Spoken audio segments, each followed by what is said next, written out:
Welcome to GBIRL, the podcast looking at the real business world of esports, gaming, and streaming with the people and personalities behind it all. Here is your host, Bill the Conqueror. All right, everybody, welcome back to the podcast. And anybody who has watched my stuff knows that I spend a lot of time talking about the business side of gaming and esports and streaming. That's what this podcast is about. And it is a rare day when I actually get to talk to a competitor, somebody who we spend time watching, and they are the reason that we can do what we do, because these excellent competitors they just pull off amazing moves, and you're like, how do you do that? How does that happen? And I am not afraid to say that the guest I have with me on screen, you see him right there, I am not afraid to say that I'm a fan of this individual. He's Mr5000. He has been gracious enough to talk to me all the way from Zambia, South Africa. And I gotta say, Mr5000, when I first got when I first talked to Cholwe, and she says, "Hey, why don't you have Mr5000 on your podcast?" I'm like, "Yes, absolutely! Oh my gosh, that would be so awesome!" Because I have watched you play online. I've watched you play a Mortal Kombat and the Charlie Wolf tournaments. I've watched you, and I've watched a lot of Street Fighters. I have watched a lot of people play Mortal Kombat. So I don't just say this because I like watching you, but I say this because you're good.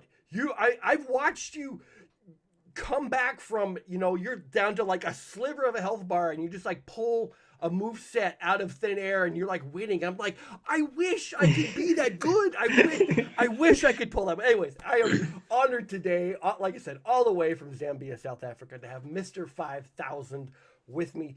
Thank you very much for joining me today, sir. I appreciate your time. Thank you. Bill, I am really honored to be on your podcast.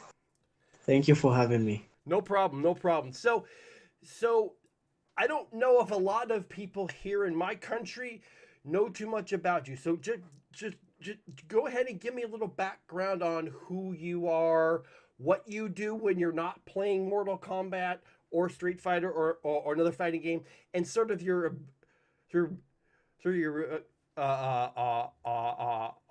background. Okay. So first of all, to start things, I am Justin. People call me Mr5000. Aside gaming, I work for an organization called Global Health Corps, and I already graduated from University of Osaka. I studied public administration. And aside gaming, well, it's just work and just chilling and just making friends as well. So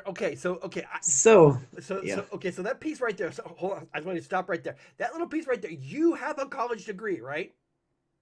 Yeah, I have a college degree. Okay, I want to note that, because a lot of people think, especially in my country, that gamers don't understand the value of having an education, and you do. You get that. So I want to point that out to everybody, that Mr5000 has a college degree. So go ahead, sir. Sorry about that. Go ahead. Yes. Yes, I do have a college degree in public administration as well. Also trying to pursue my master's in the near future as well. So it's just gaming. I have a passion for gaming as well, but I also have a background in the school industry as well. Very nice. So you have so you love your gaming, you love fighting games. What was your very first experience that you can remember as a kid in your younger years? You're not old by any stretch of the imagination, but in your younger years, what was your first experience? You're like, this is awesome, I want to do this. When I was young, first of all, like, I wasn't really much interested in fighting games. But I remember there was a time when my mother bought me a game called Fun Station, and I used to play Mario a lot. So okay, I really got really good at that game.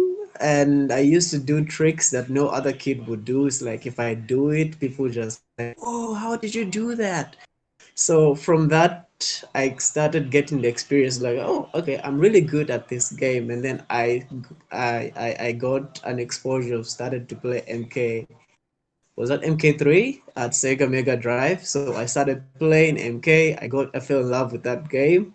Okay. I started learning combos, started doing all sorts of things that actually made me play that game at a competitive level. Though I never used to think that I was playing at a competitive level, but I just know that I used to beat most of my friends when it comes to the game, and they hated me for being good at the game as well. So, Okay, okay. so it's like, yeah. So I guess at what point did you go from being Justin when you decided I need a name and I'm gonna call myself a Mr. 5000? Oh, okay, so the gamer name actually came from the community, the fighting game community itself.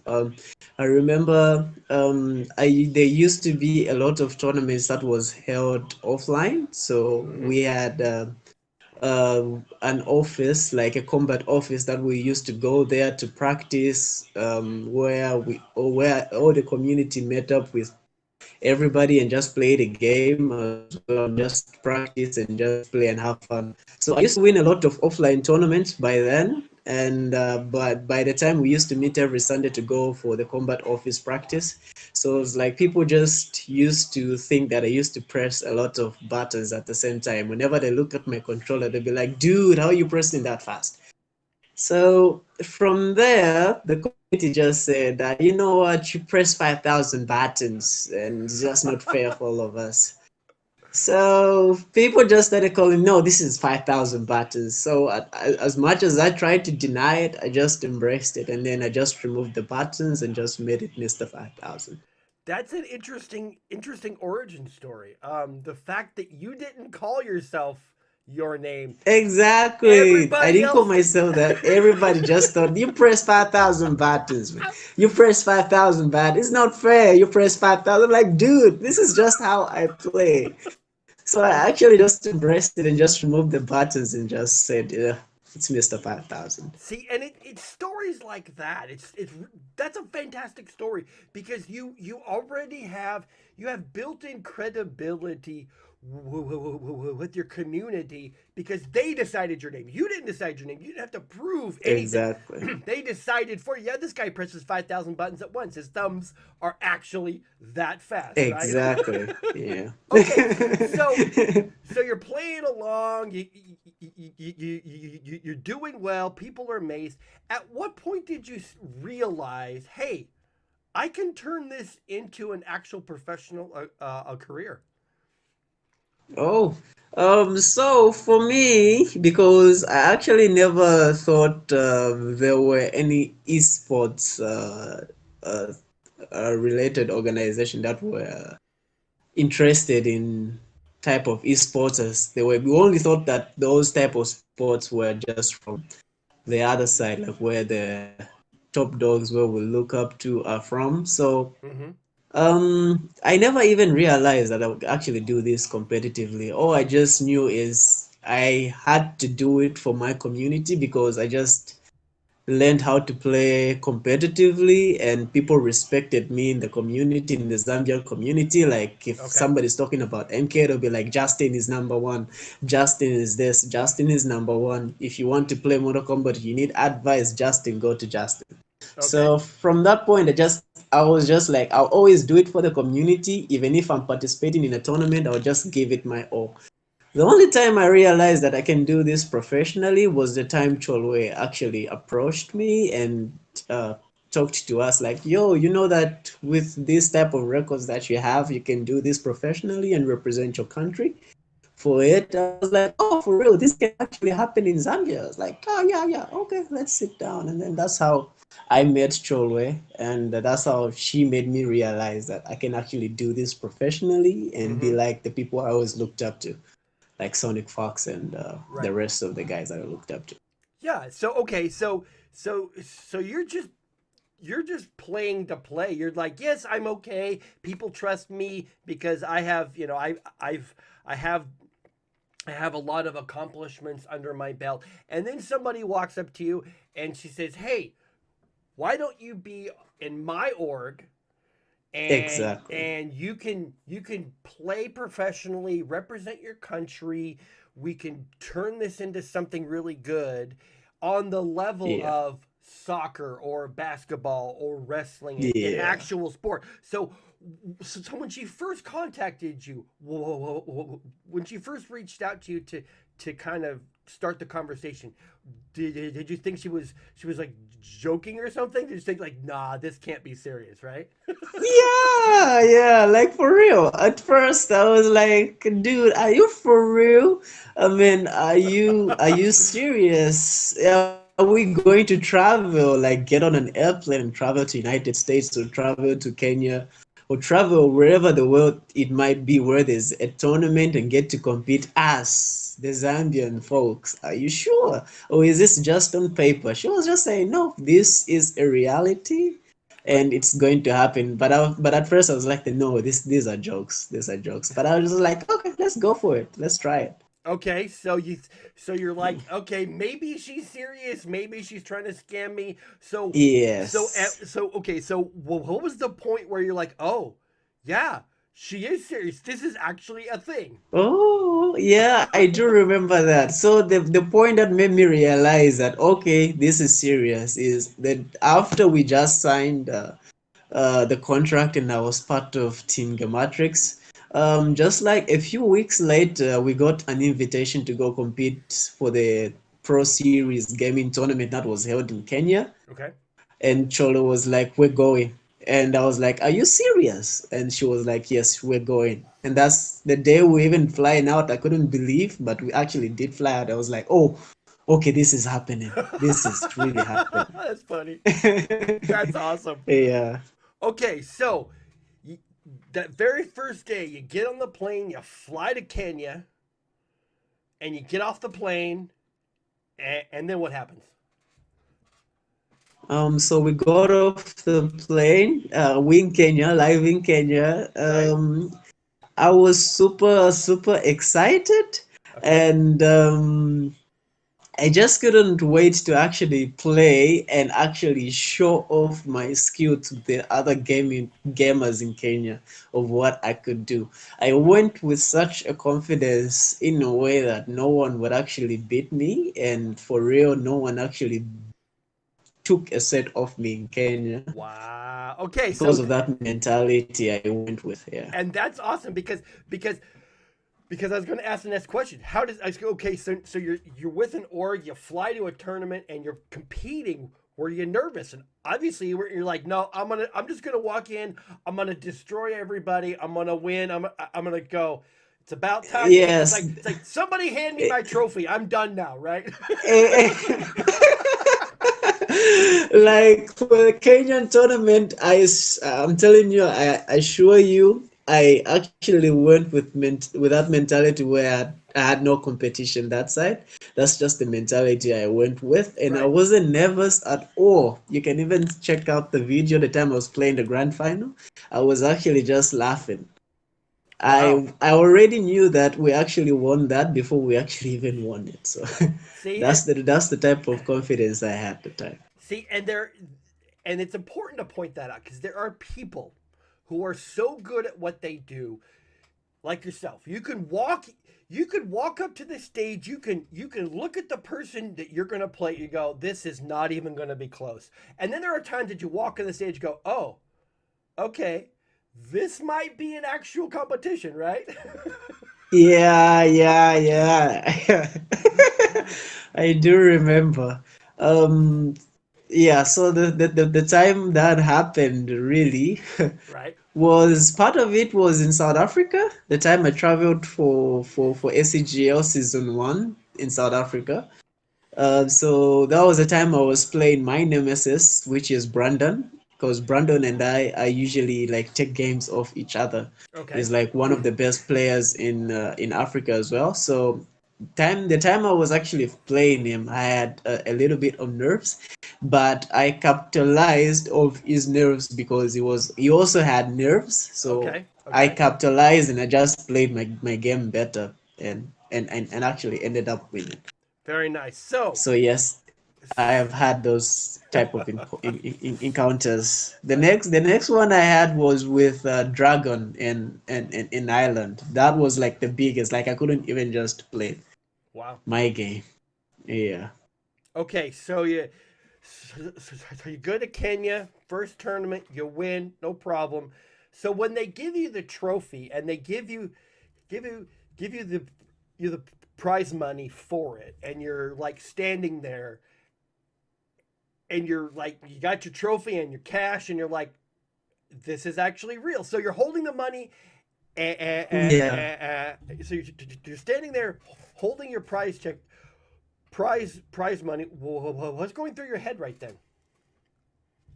I was like, yo, this is real. I actually won.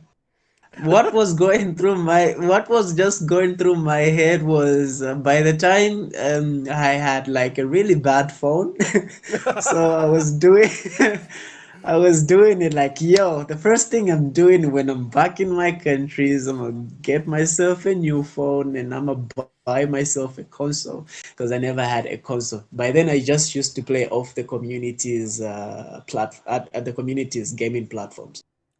So Whoa, hold on a minute, right there. You've never owned your own console? before I won Pro Series, I never had a console. So okay, so you got good by playing on other people's consoles. Other people's consoles and the gaming parlors as well. Okay, so okay, that is one other piece I did not know. So you did not own your own Xbox or PlayStation. You used everybody else's stuff. You used the publicly available places, and Yes. you turned yourself into turned yourself into Mr. 5000. Yes, that's how that thing came up. I never had a console, but I used to practice from gaming parlors, and I used other people's consoles to actually play online and get good. So, yeah. Okay, I'm just gonna say right now, I'm gonna pull that quote right there, and I'm gonna put that on Twitter. I'll be like, Mr. 5000 never owned his own console until he won his first tournament. That is like freaking amazing. That oh, wow. Okay. Anyway, Yeah. okay. That story right there is the stuff of legend. I'm just gonna put that out there right now. That's like a legend. It's like I never owned my own console until I won my very first tournament, and then I bought my own console. Okay. Exactly. That's Yeah. okay. Okay, so speaking of consoles, now this is another vitally important question that I'm sure you'll get a lot of pushback on. Do you prefer Xbox or a PlayStation? For my own personal reasons, I prefer a PlayStation. Okay, okay, okay, Yeah. and why is that? Reason being, Why is that? reason why is that is I just like the feel of the PlayStation's controller. I feel the controllers are actually better than the Xbox when it comes to playing Mortal Kombat. Okay, But the Xbox controllers are better for FIFA and other shooting games. But okay, for me, when it comes to Mortal Kombat, I prefer the PlayStation controller. I think it's easier for me to press and just do what I just need to do, and it's easier for execution as well in terms of combos and stuff like that. And okay, that's why I prefer the PlayStation. okay. Good to know. Good to know. Now you win your first tournament in Kenya. You get your prize money. You want to buy yourself a phone, buy your own console. You come back home to Zambia. How so? You come back home. You're feeling good. How long until you start signing autographs? Oh, um, the thing is, in Zambia, you have to fight to get the exposure for the esports industry. Okay. So not many people actually, okay, many people were watching in Kenya, like the whole gaming community in Zambia. We had so much support, Mm-hmm. but we just don't have the level of exposure, especially of being an esports celebrity and stuff like that. So a few people, yes, might know that you exist. You might sign a few autographs, but Right. it hasn't yet been recognized, like fully recognized as a good industry that people can actually become celebrities and can actually earn money out of it and can actually be signing autographs and stuff like that. So, So okay, so would it be fair to say you're probably more popular in Kenya or in or Kenya, or yes, in Kenya, South Africa, and yeah, in other places. In Zambia as well, I am popular, but not that popular. I think I really think we got to fix that. If you're more popular in a different country than you are in your own country, we got to fix that. We got to we got to fix that part. Okay, so I watch you very frequently on YouTube when you're competing in various events like Charlie Wolf's tournaments he puts on. How much work do you put in now? Because you've been doing this long enough where you have the support, you have your own console, you have Yeah. you have a college degree. I mean, you have your life very well under control. How much work do you put in off time into refining your skills, into watching other players, see what they do, changing your style? Okay. So for me, I play, let me say, on a daily basis, but usually my practice routine starts from 5 p.m. to somewhere um 10 to 11 p.m. Okay. every day. So I usually practice with a friend called Extra 92, Mark the Shark. Okay. Because we since the time we've always just like helped each other level up in MK11. Okay. And I also practice with Killjoy. I practice with all these top dogs in Africa Right. just to get the feel of the game. But yeah, so it's just after work, I get into gaming, practice, and then off the weekend, I'm off doing matchup analysis and just seeing how different people play, how I can adapt to different situation, watching people that I look up to, how they play with a similar character I play with, Right. try to see how I can change my gameplay or adapt to or make a new one. So usually that's just what I do. Okay, so right there in that little bit, you said that you watch people that you look up to. So for somebody at your level, because you're good, you are in your region in Africa, you are at the top level. Who do you look up to? Um, Okay, for starters, I always looked when when I didn't start competing competitively. I always looked up to Honeybee, Happy Pow, and Sonic Fox as well, Okay, and Rewind. So when it comes to the competition, that side, I always looked up to seeing those guys play more, mm-hmm. and I just like wanted to be like them. But for now, I always look at Ninja Killer and Sonic Fox as well, and as well as Dragon and Honeybee as well. Okay, So okay, those guys actually inspire me to actually play the game at a competitive level and see how it goes. very nice. So Play it more, yeah. so there are multiple fighting games out there that excuse me. There are multiple fighting games out there that are played at a competitive level. You have Mortal Kombat, you have Injustice, you have Street Fighter. So, so, Yeah. so why did you choose a Mortal Kombat? Okay. So the reason why I chose Mortal Kombat started from my UMK3 days Okay. because I started playing competitively at UMK3, which was on the Sega Mega Drive.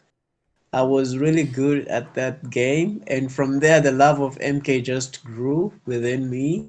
And just seeing how I used to defeat multiple opponents thrown at me, even if somebody challenges me, like, yo, we're challenging you to this fight, I would actually beat them without making a sweat. So Okay, okay, okay. having that feel made me be like, yo, I would really like to play this game competitively, and I just want MK from today. That's how I chose to just play more Mortal Kombat and Mm-hmm. also love Injustice at a certain stage. Okay, okay.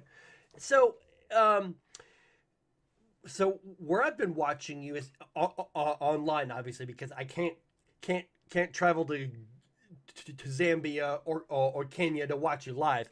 So when I watch you Yeah. play online, I've been playing. You've been playing in events sponsored by Charlie Wolf Gaming. How did you connect with those guys?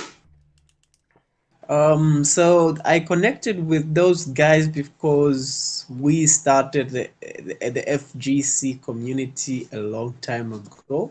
Okay. So it's in the FGC, we have a lot of players from around Africa that actually have the same passion for what we do, and we help each other level up, Okay. which includes matchup analysis, just getting to know the game a little bit more and stuff like that. So I got to know Charlie Wolf Gaming through the same community because he was also part of the community. So he initially started up his channel. It started off just like a joke. Okay. And then he just started asking people to actually feature on his channel, do first to tens, first to fives. Mm-hmm. So we just like, all right, cool, let's just start doing it and just start showcasing our skills for the sake of it, and let's just see how it goes. And then from there, it just became so serious. So that's how I met Charlie Wolf. Wow. Okay. So from listening to you talk, it sounds like that not only it sounds like to me that the FGC community, especially in Africa, is not only extremely competitive but very close. It seems like that you guys get along pretty well. Is that fair to say? That is very fair to say. The Okay. FGC is actually pretty close, and we actually support each other in everything that we do, even in terms of content creation. So if somebody puts Okay. out a content and 1,000 of people are in the group, we actually do drop by that link, support, leave a like, share it with other people, and just support each other and stuff. So we are pretty much close with each other. We actually help each other level up. It's all about the love for the game, and Right. it's all Right. about. It's more like a family. Let me just say. So we see ourselves as a family. Okay. So but then also in every family when you're around each other so much I'm sure that you guys when you play you and somebody is playing really well somebody starts to puff their chest up and maybe talk a little Yeah. smack. Does that happen once in a while?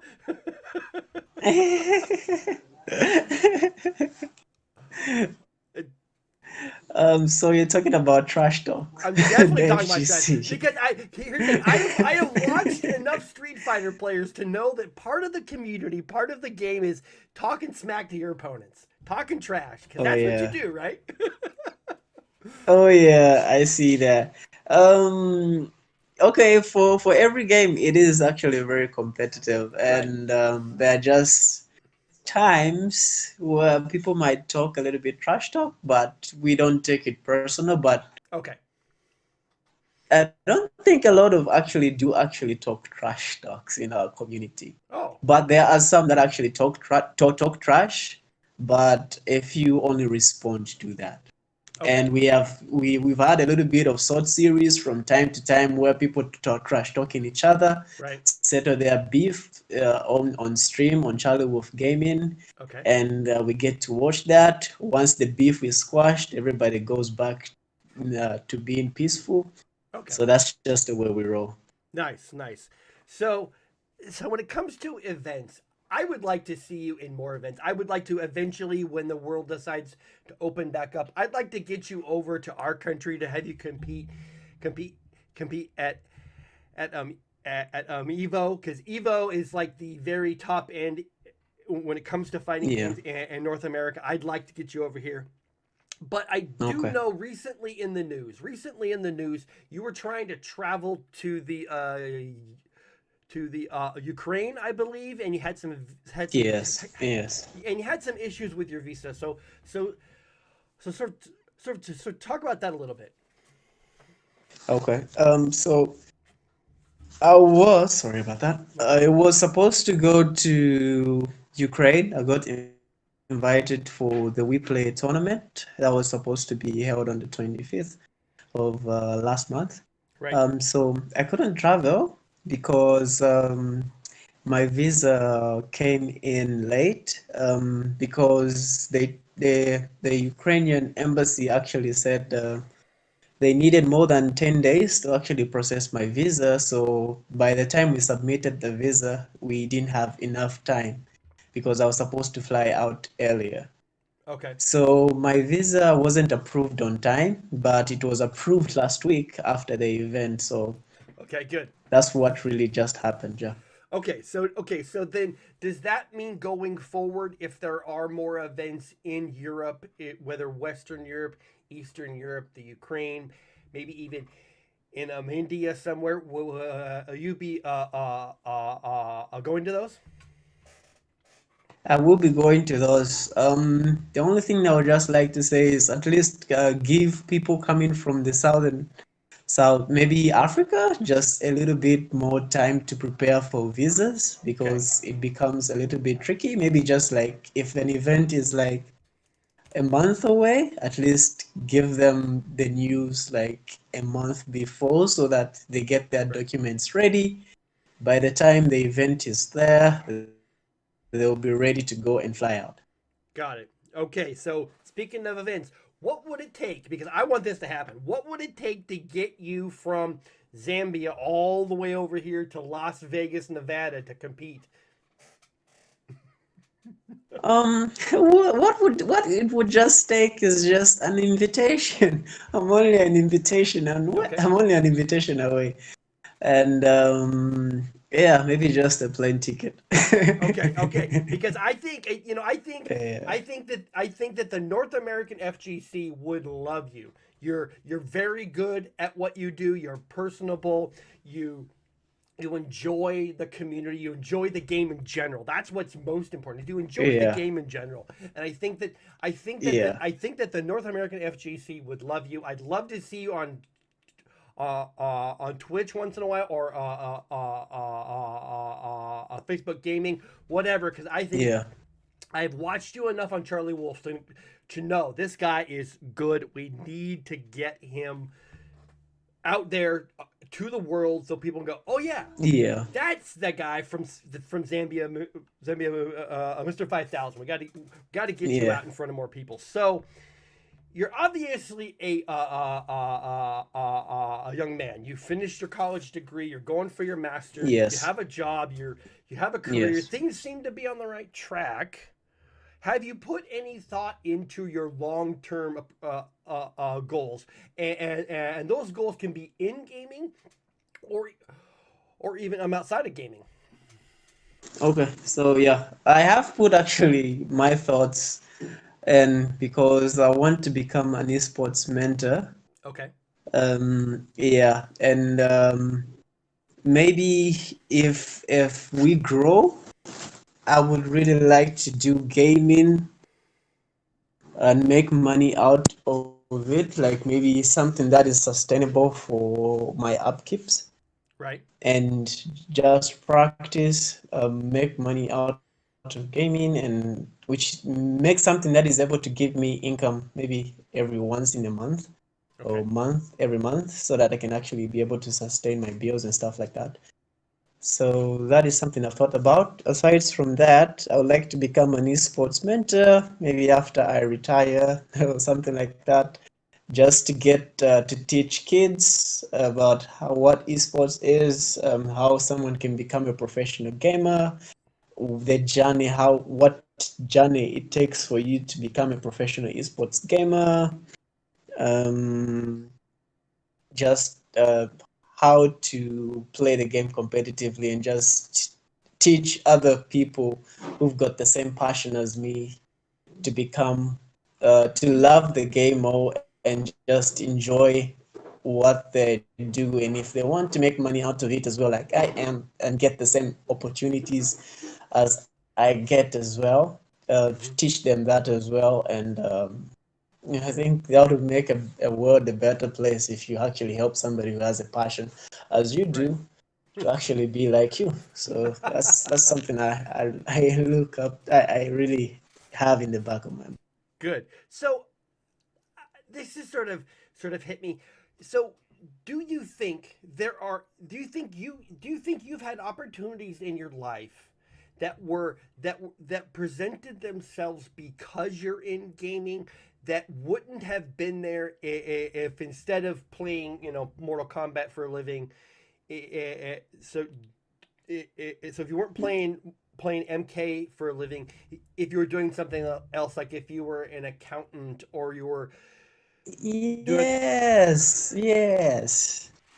Didn't even cut you short. I don't think I would have actually traveled or actually won a lot of things that I've actually won in my entire life if it wasn't for gaming. Okay. I wouldn't have traveled to actually meet people that I've always looked up to. Like you Right. meet your idols in person, you're like, wow, I've watched you on TV. And yeah, and just to be able to make uh, some sort of a money that other people actually make within a couple of months to win it within a day.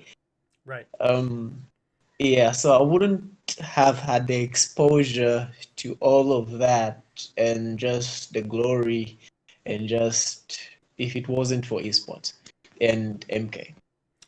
So it sounds like to me that you are a very a courageous person, that you've taken risks in your life.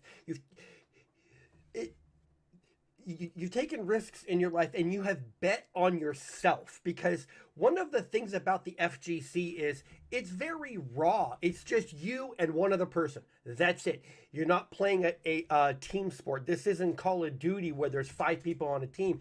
This is this Mm, is Mortal Kombat. It's one on one. If you lose, it is on you. If you you're win, out. yeah, Mhm. if you It win, is. it is 100% you.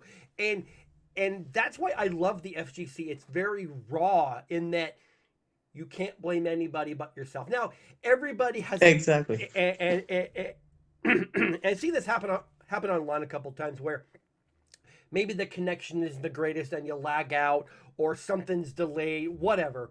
But in the end, the one of the core values of the FGC is it's 100% on you. It's 100% on Mm, you to do the match study. It's 100% on you to work on your game, to adjust your style, to watch other players. It is 100% you. And you have you have bet on yourself. You have shown the courage to step forward and go, I'm good at this and I'm going to make myself even better.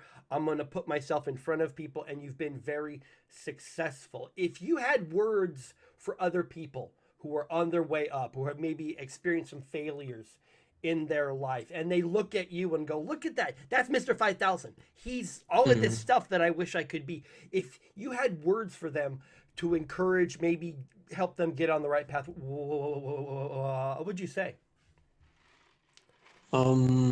The only words I would have for them is if you have a passion for something, just do it at your best. And don't listen to other people who actually don't believe in what you are doing. And those people try to put you down just because they actually believe that the only way somebody can make money or make it out in life is through maybe having a college degree. Mhm. Um, just don't listen to that. Just focus on you. If you have a passion for it, Just do it. Doesn't matter how long you fail. I mean, I used to get beaten before I got good. I mean, I used to, before I got good in MKX, so yeah, I used to get beaten because some of my friends already had the game before me because I never had a console. I used to get beaten, but the more I got beaten, the more I actually learned, and I'll actually just believe I'll be better than you someday. And I actually had that mentality that just actually kept me going, that one day I'll be good at this game. And I started beating those people that actually were beating me. So that was an achievement for me. And that actually kept me going to actually take it a bit further and become more professional to it. So I just never listen. So never listen to criticism. If they say it won't work, just try. If you fail, you fail, but just keep trying until you actually achieve the results that you actually want at the end of the day. Just do it, practice, go for it. If it fails, you did it your best, but if it doesn't, at least you tried. Just don't sit back because you listened that it will fail, and then you just sit back saying, okay, it might fail. That way, you actually failing yourself because you actually never even got to try to see if it might work. Very So nice. that's just the advice I would have for people like that. Very nice. So, Mr. 5000, thank you very much for making time for me today, all the way from Zambia. We finally got this set up. I love the technology that we have that we can connect like this. Thank you so much for making time for today. Appreciate it very much. Thanks, Bill. Thanks for having me. I really appreciate it. All right, everybody, check out Team Gematrix on Twitter at Team Gematrix, Gematrix, Team Gematrix. Check out Mr5000 on Twitter at JustinBanda17. Thank you very much for tuning in. Hey, I have more podcasts coming. Appreciate y'all stopping by. Please do like, share, subscribe to the YouTube channel. I'll see you soon. Thank you for tuning in today. You can find links to everyone on the show in the description below. Check out Bill the Conqueror on Twitch and Twitter to stay up to date on his thoughts and ideas about gaming culture.